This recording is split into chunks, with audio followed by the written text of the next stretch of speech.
sometimes we get to this point where we're doing something for so long that we're like, okay, I'm just going to stick it out, or I've dedicated this time to it, so I might as well just continue doing it.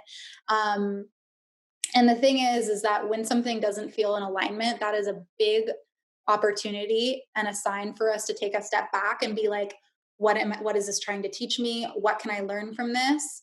And is there a way for me to kind of fine tune this and adjust the frequency so that it feels good again? Or is this something that I need to move forward from and pivot?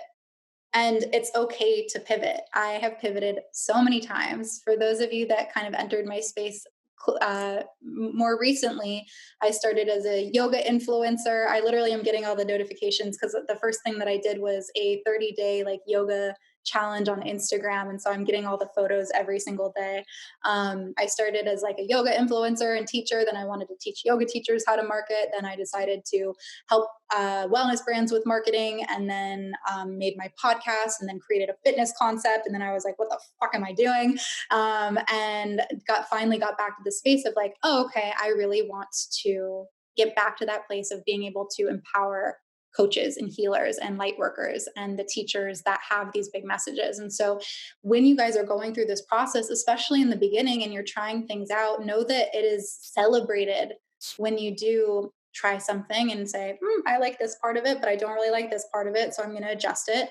And I think that it's the idea that we have like societally that you're supposed to pick a path and stick to it for the rest of your life. But I think all of us can already attest to, that's not how things work.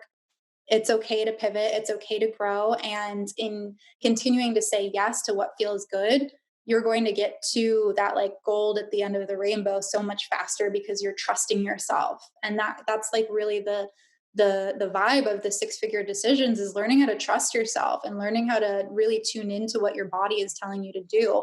And like I said, I have some clients that will be like, hey, should I create like a 1 week launch for this or a 2 week launch? And of course I will always give feedback, but the first question is always, well, what do you want? What is it that you want? And that's the first question that you will always ask yourself, is what is it that I truly want? And what is it that I want to create?